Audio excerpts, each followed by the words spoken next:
Happy Saturday everyone, and welcome to the very first crochet tutorial of 2026. For those of you who are new to my channel, my name is Olga Poltava, and this is a channel dedicated to crochet. Every Saturday I share a new crochet tutorial, and I also sell written crochet patterns on Ravelry and Etsy. To my regular viewers, I just want to say thank you for being here. Your support truly means so much to me. Teddy and I wish you all a wonderful, peaceful, and creative New Year 2026. I'm wearing the sparkling triangular scarf that I crocheted in my previous video. It's a very quick and easy project, and I think it looks much cuter on a person than it did on the mannequin. I think I'm going to make it into an annual tradition, crocheting myself a sparkly accessory for the New Year's Eve every year. Teddy doesn't look very happy, and that's because there were quite a few fireworks going on outside, which made him feel a bit anxious. But overall, we had a cozy and peaceful start to the new year. For my first crochet project of 2026, I decided to go with an absolute classic, the Houndstooth, also known as the Dogtooth pattern. This is a very popular fabric pattern, and I'm sure you've seen it many times. You might even own a garment made in this design. I'm not sure who originally came up with the crochet version of it, but lately it has become incredibly popular. I see many crocheters making scarves in this pattern, especially the traditional black and white versions, which look very elegant and timeless. So I wanted to give it a try as well and create my own variation. The yarn I used is Impeccable by Loops and Threads. This is a budget-friendly 100% acrylic yarn, category 4. I used 2 skeins in total, about 250 grams or 570 yards. I crocheted with a hook size H, 5 millimeters. The finished measurements of my scarf are 82 inches long and 7 inches wide. The pattern itself is extremely easy. The colors are changed after each row, and the color work looks different on the right and wrong sides.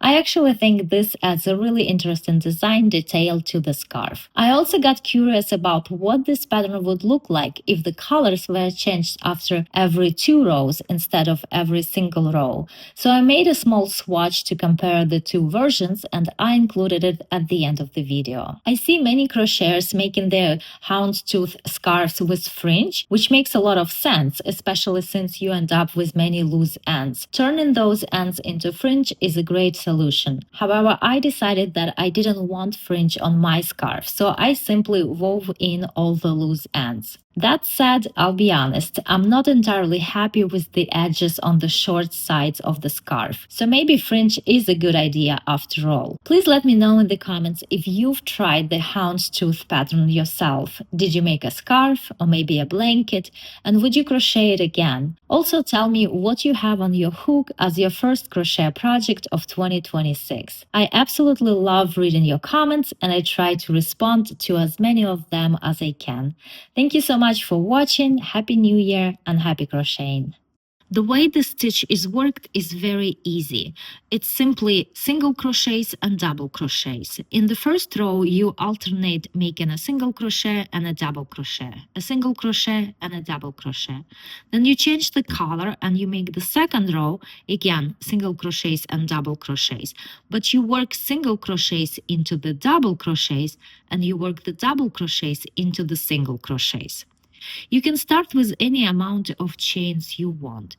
For example, if you start with an odd amount of chains, you will start the row with a single crochet and you will end the row with a double crochet.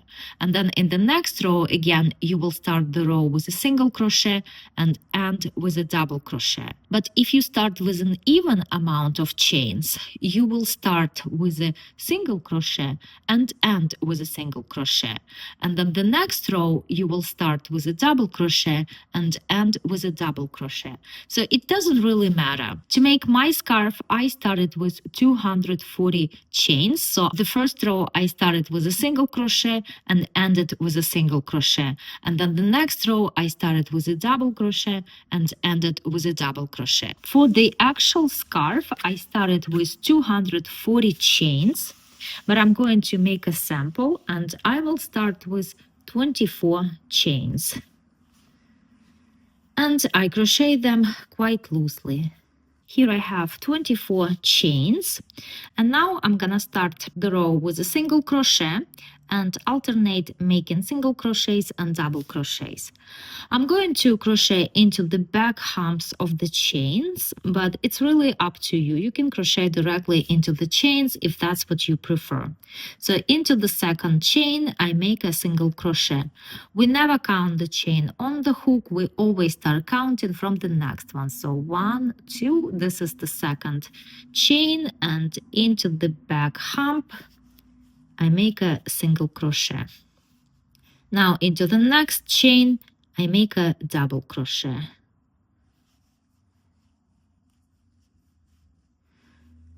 Into the next chain, I make a single crochet, and into the next one, I make a double crochet.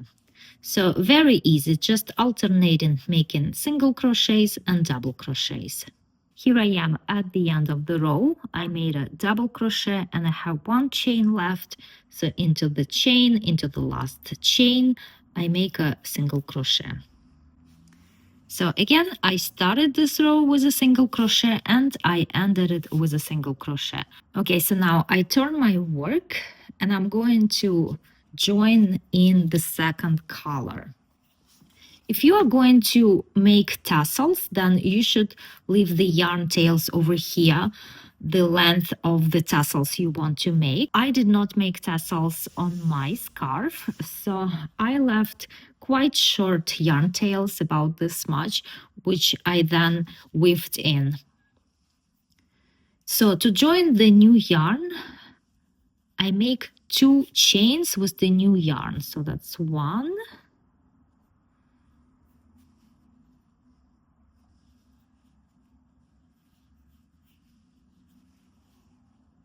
and 2, and I pull all these yarn tails, and now I can cut off the pink one. Again, cut it at the length that you want your tassels to be. I'm not making tassels, so I'm cutting it off quite short, and later on I will weave it in. So here I made 2 chains. They don't count as a stitch. The first stitch in this row is a single crochet, so into that single crochet I work a double crochet.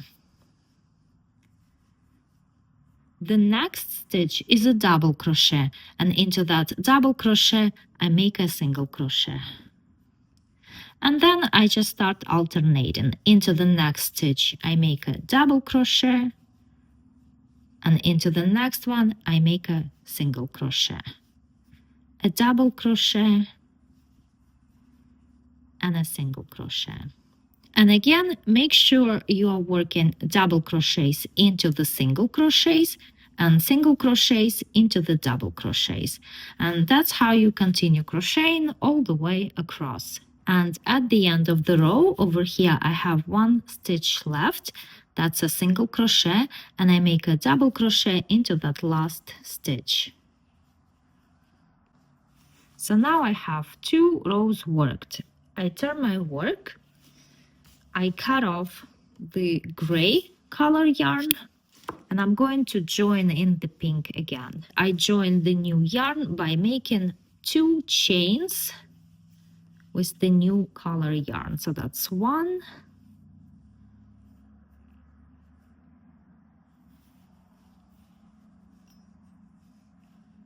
2.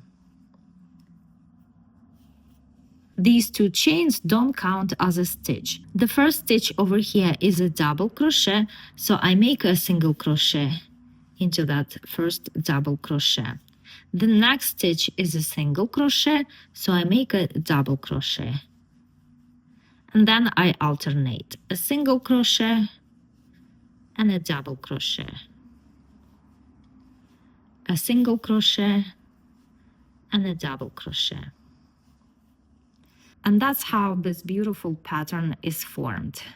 And again, at the end of the row, this is a double crochet, so I make a single crochet into it.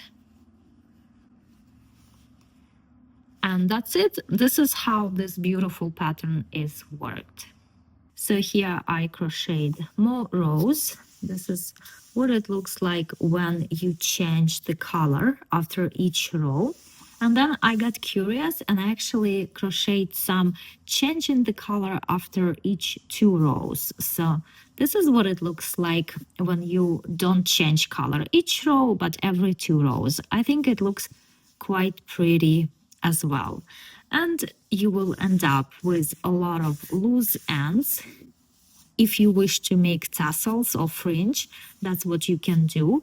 In my case, I did not. So I simply used a tapestry needle and I weaved in all the loose ends